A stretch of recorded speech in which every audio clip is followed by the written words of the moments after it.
Hi, my name is Richard. I'm a loan officer here at Carlisle Realty and Lending.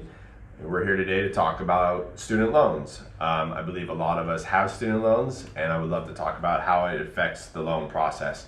The most important part is what payments you're making on your student loans right now. If you have you're just making a regular payment, we use that payment just like a car payment or anything else. It goes against your debt to income.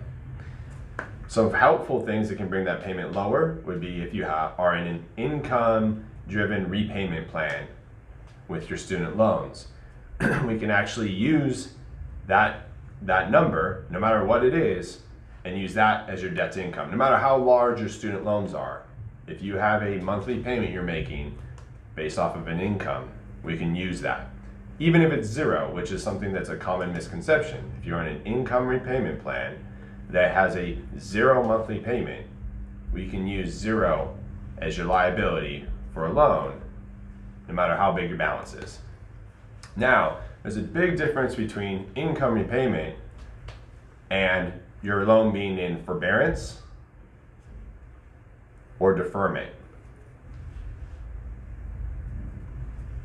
Now, those two terms are talking about where you're not making any payments towards your student loan for whatever reason.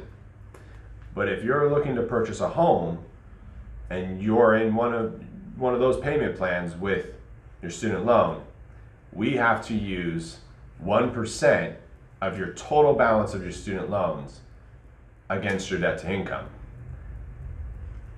To give you an example of that, if you had $100,000 of student loan debt and you were in deferment, we would take 1% of $100,000, which is $1,000, and that would be a liability on your debt to income.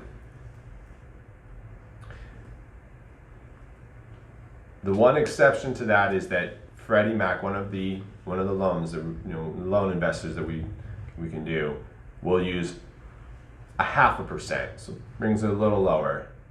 But ideally, I always like to say the best way is if you have an income repayment plan available with a minimal payment each month, it's going to help you get into a home.